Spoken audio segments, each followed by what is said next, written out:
She wasn't the kind of teenager who sought the spotlight, yet somehow it found her. Geraldine Geri Iannetti was a 16-year-old from Northeast Philadelphia who loved painting, skating, and spending time with her younger sister Lorraine. She dreamed of quiet things like a steady job as a secretary or a trip to Hawaii, never imagining that her name would one day be printed in teen magazines across the country. And yet, in 1963, there she was, smiling beneath the glare of television lights, moving across the bandstand floor with Richie Cartledge at her side. To millions of viewers, she seemed like the girl next door, suddenly transported onto a stage where every dance became a national memory. Alongside Lorraine, she was part of a rare pair of sisters who made their way into the program's lore, embodying the magic that could turn ordinary kids into symbols of an entire generation. But as quickly as she appeared, she was gone, her image preserved in autographs, photographs, and scattered fan letters. For those who remember her, the question lingers. How did a girl so present in 1963 leave so little trace in the years that followed? This is the story of Geri Iannetti, a teenager who danced her way into America's living rooms, only to step away while the music was still playing. Her journey, from the row houses of Philadelphia to the bright lights of Studio B, and into the quieter chapters of her life, remains one of bandstand's most tender and enduring mysteries. In the early 1950s, Northeast Philadelphia was a patchwork of row homes, corner bakeries, and close-knit parishes. It was a neighborhood shaped by immigrant families, many of them Italian or Irish, where traditions blended with the rising tide of post-war American prosperity. Into this world came Geraldine Carol Iannetti, born on February 18, 1947, at Jefferson Hospital. The daughter of Arthur and Vera Iannetti, Geri grew up in a household that balanced old-world values with the new rhythms of American life. Family was the foundation. Sunday dinners were not just meals, but rituals. Platters of pasta, laughter echoing in small kitchens, and the constant reminder that loyalty and faith mattered above all. Arthur and Vera worked hard to provide, and their daughters, Geri and Lorraine, grew up knowing both discipline and affection. For Geri, that environment gave her confidence. She understood who she was long before the world knew her name. At Frankfort High School, Geri blended seamlessly into the crowd. She wasn't the loudest girl in class, but her classmates remembered her for her kindness and her natural elegance. Away from school, she filled notebooks with sketches and set up canvases for her oil paints, finding quiet joy in capturing light and color. Winter days often brought her to ice rinks, where she skated with a fluidity that mirrored the grace she would later carry to the dance floor. Music, of course, was everywhere. Radios in kitchens and cars blasted the Four Seasons, the Beach Boys, and Philadelphia's own teen idols. Geri listened with the same enthusiasm as every other teenager, admiring Frankie Avalon and Annette. Television, too, became a central part of daily life, and shows like Dr. Kildare added to the cultural soundtrack of her adolescence. These touchstones tied her firmly to the teenage world that Bandstand would soon capture. The closest bond of her youth was with her younger sister Lorraine. The two were inseparable, sharing secrets, swapping records, and giggling late into the night about crushes or dance steps. When Geri discovered Bandstand, it was natural that Lorraine would follow. Their journey would become unique in the show's history. Two sisters, side by side, each leaving their mark on the nation's memory. Though her aspirations seemed modest, dreams of becoming a private secretary or of one day escaping snowy Philadelphia winters for the sun of Hawaii, there was always something luminous about Geri. Friends described her as genuine, someone who valued politeness and individuality. Those qualities would carry her far once she stepped into Studio B, where authenticity often mattered more than flash. Looking back, her childhood was both ordinary and extraordinary. Ordinary in its routines, school days, church on Sundays, family dinners. Extraordinary in the way it prepared her for a stage she never expected to stand on. The girl who painted in oils and skated on frozen sidewalks was about to walk into the most famous teenage dance floor in America, where her name would become part of a legacy still remembered today. For teenagers in Philadelphia, American Bandstand wasn't just a television show. It was part of the city's heartbeat. Studio B of WFIL, tucked along Market Street, was both mysterious and familiar. Everyone knew someone who had tried to get inside. The lines outside grew long each afternoon, filled with teenagers in their sharpest clothes, hoping for a chance to be seen. For Geri Iannetti, the pull was irresistible. She may have dreamed of secretarial work and trips to Hawaii, but first she wanted to experience the thrill of that dance floor. The first time she joined the line, she stood shoulder to shoulder with dozens of hopefuls, clutching her purse, her hair perfectly set, her dress chosen with care. The hum of music seeped through the walls, and each time the door opened, she caught a flash of lights and the buzz of voices inside. The anticipation was electric. She wasn't just waiting to enter a studio, she was waiting to step into a new world. When she finally crossed the threshold, the sight was overwhelming. The cameras loomed like sentinels, lights shone so brightly they erased shadows, and everywhere there was movement. Teenagers laughing, brushing past one another, fixing their clothes before the red light blinked on. To Geri, it was dazzling, almost disorienting, but she quickly found her footing. Years of skating and a natural sense of rhythm made the floor feel like home, even if the spotlight was new. Her first dances on camera came with Richie Cartledge at her side. He was steady, charismatic, and just as comfortable in front of the camera as off. Together, they clicked. Where some pairs looked rehearsed, Geri and Richie moved as if they'd been partners forever. The camera seemed to notice.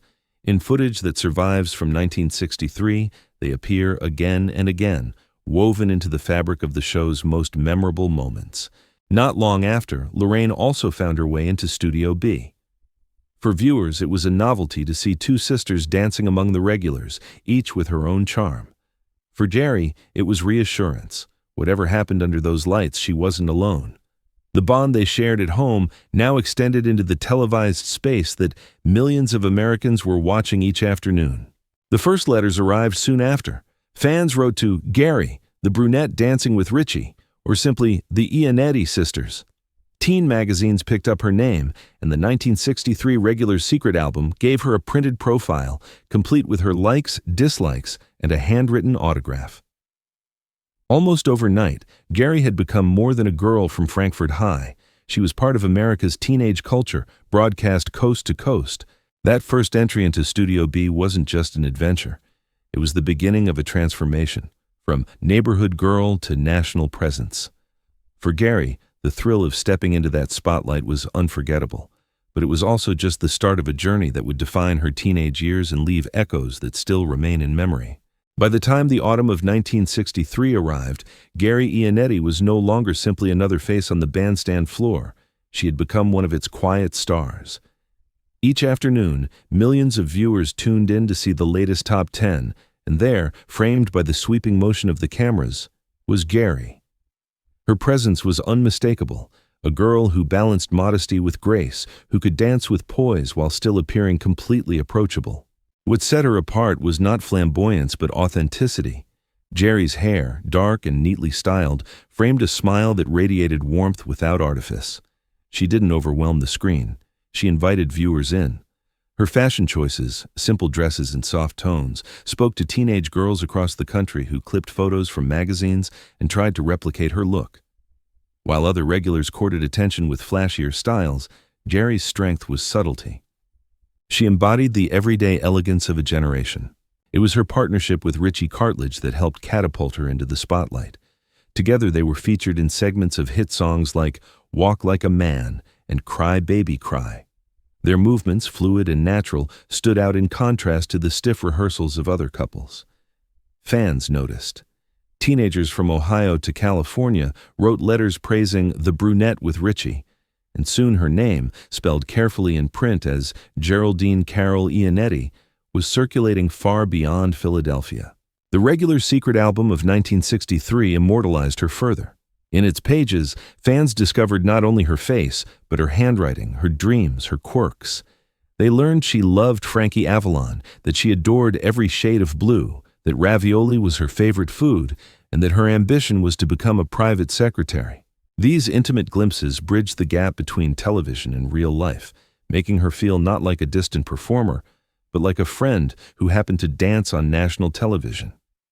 The autograph she scrawled, "Stay cute, Geri Iannetti," became a treasured keepsake, carried by teenagers who idolized her. On screen, her presence had a ripple effect. She became part of the cultural shorthand of the early 1960s, a symbol of teenage authenticity in an era when adolescence itself was being defined as a cultural force. Her dancing was graceful without being showy, her demeanor calm in a studio that could be chaotic, her image a steady reassurance to viewers. For parents watching in the background, she represented the kind of teenager they approved of. For teenagers watching closely, she represented who they wanted to be. At the height of her visibility, fan clubs sprang up in her name. Pat Kinzer, one of her admirers, founded the Geri Iannetti fan club, producing newsletters that spread her image and story to a network of young fans who would never meet her in person, but felt connected all the same. Letters poured into WFIL addressed directly to Geri, proving that she had carved out her own place in the national imagination. Those peak months on Bandstand formed the high watermark of her teenage years. She wasn't a singer with records to sell or an actress on magazine covers. She was simply herself, an ordinary girl who, by stepping onto a dance floor, had become extraordinary. That balance of relatability and visibility was the essence of her stardom, and it secured her place in bandstand history. Yet even as she shone, change loomed on the horizon.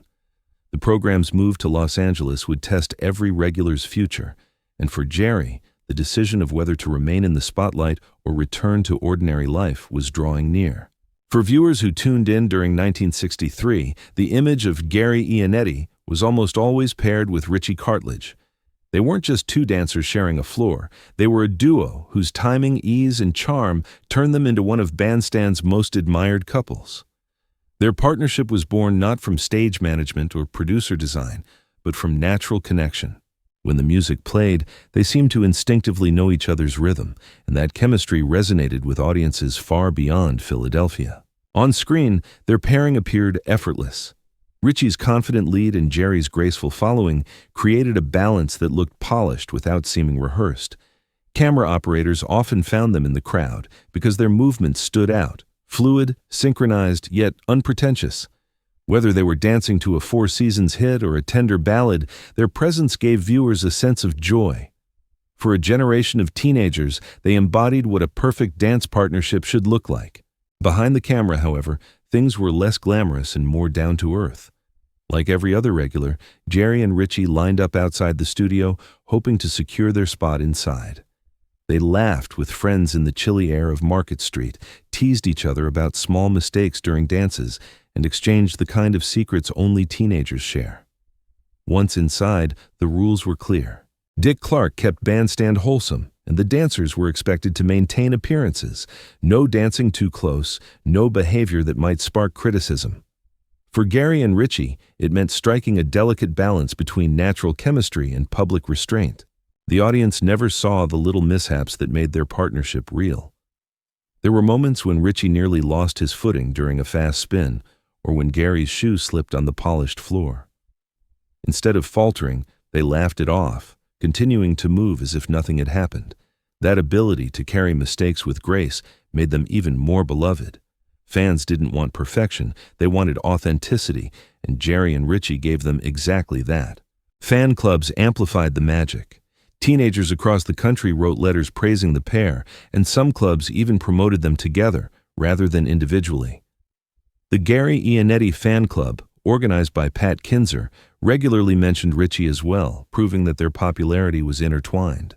Letters and small gifts arrived at the station, tokens of admiration from strangers who felt as if they knew them. For kids who sat cross-legged in living rooms, Geri and Richie weren't distant celebrities. They were peers, reflections of the teenagers watching from home. There was also competition. Other couples on Bandstand had strong followings, and the camera time was limited. Comparisons between dancers could sometimes spark tension in fan clubs, but inside the studio, the friendships endured. Geri and Richie never allowed rivalries to disturb their rhythm. They carried themselves with quiet confidence, letting their dancing speak for itself. For Geri, the peak of this partnership was more than just visibility. It was a chapter of teenage life that combined friendship, fun, and fleeting fame in a way she could never have scripted. Those months of dancing with Richie remain immortalized in surviving footage, still drawing comments and admiration decades later. They weren't actors or professional performers. They were two teenagers who, for a brief span of time, turned their ordinary friendship into something extraordinary, broadcast coast to coast. But the magic could not last forever. As Bandstand prepared to leave Philadelphia, the question of what came next grew unavoidable. For Geri, the path forward would mean choosing between following the show west or stepping away into the life she had always imagined for herself. By the start of 1964, the world that had carried Geri Iannetti into millions of homes was beginning to shift beneath her feet.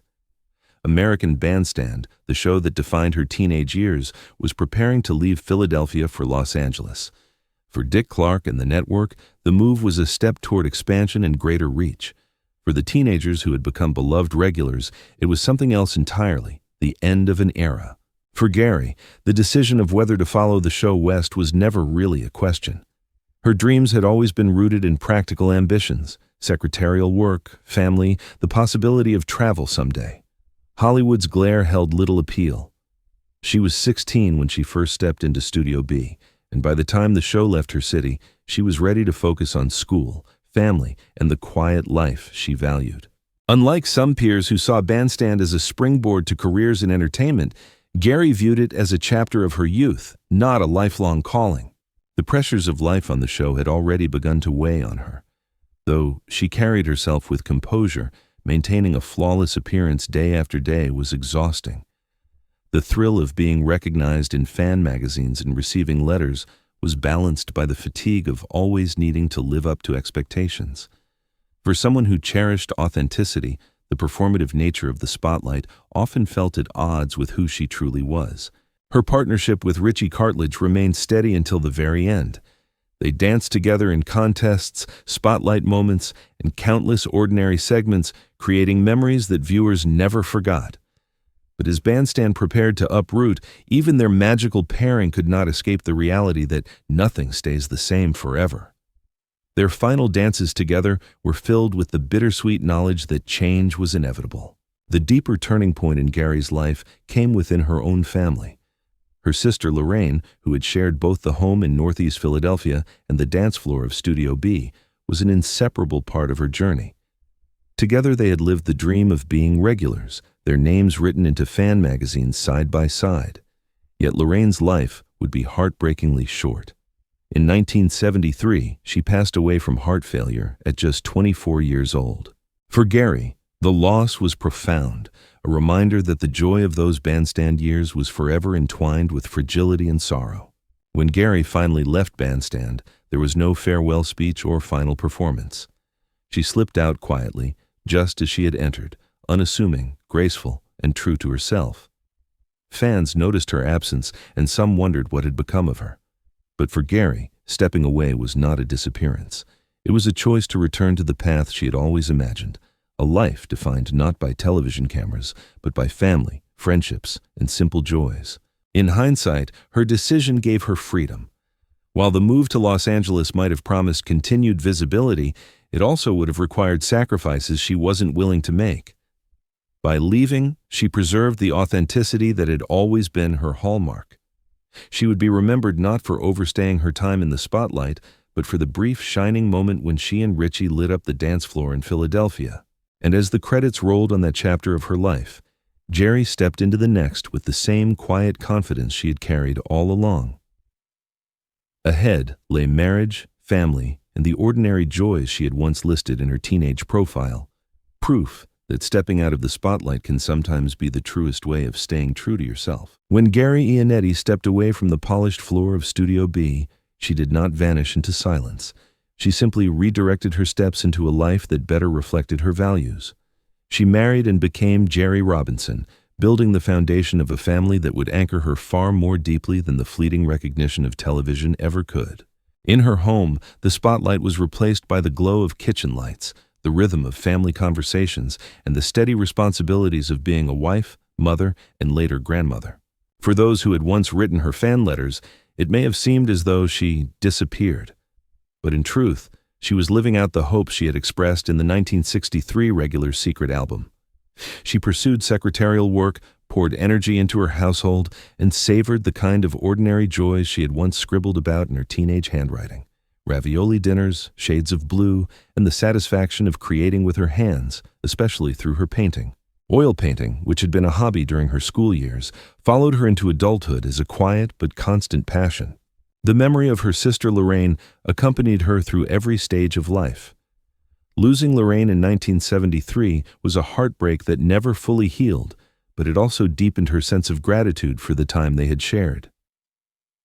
Whenever Geri looked back on the bandstand years, it was not only her own dances that she recalled, but the moments she had shared with Lorraine, the laughter, the nervous excitement, the sense of wonder that they, together, had been part of something much larger than themselves. To honor Lorraine was, in many ways, to keep those years alive. Though she built a private life, Geri never completely lost touch with the community that had once defined her teenage world. Reunion events in Philadelphia during the 1980s and 1990s drew her back into the orbit of her fellow regulars. Walking into those gatherings, she saw familiar faces aged by decades, but instantly recognizable in their gestures, their laughter, their first steps when the music began to play again. For the fans who attended, seeing Geri among the crowd was a revelation, proof that the girl they had once admired on screen had grown into a woman who carried the same warmth and dignity. Life after Bandstand was not about headlines or magazine spreads. It was about continuity. She remained deeply loyal to her family and friends, maintaining the authenticity that had always made her so appealing. The girl who once looked out from a television screen into the homes of strangers had now built a life surrounded by people who knew her best. In that sense, she had found something far more enduring than fame. She had found belonging. For those who remembered her only from the 1960s broadcasts, Geri's post-bandstand years might have seemed invisible. But the truth is that they were rich with the kind of meaning television could never capture. In her family, in her art, in her memories of Lorraine, she carried forward the essence of what had made her beloved in the first place. She may have stopped dancing on camera, but in the rhythms of everyday life, Geri Iannetti never stopped moving gracefully through the world.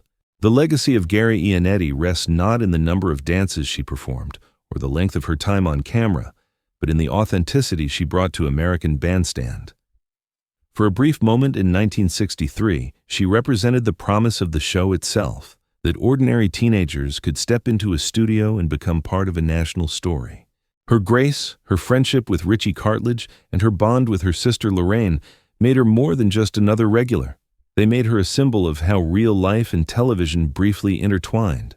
Her autograph in the Regular's Secret album still circulates among collectors, her image still appears in grainy footage, and her name still stirs recognition among those who watched the show in its Philadelphia years. To fans, she remains the girl who made elegance seem attainable, who carried herself with dignity, and who stepped away when it was time to build a quieter, more enduring life. Were you one of the teenagers sitting cross-legged in front of your TV when Geri and Richie glided across the floor? Do you remember the thrill of those afternoons, the songs, the steps, the sense that youth itself was being broadcast into your living room? Share your memories with us. We would love to hear how Geri's story touched your own. If these reflections brought back the glow of those years, stay with us on American Bandstand Memories. Subscribe to our channel so you won't miss the next journey into the music, the faces, and the era that still dances in our collective heart.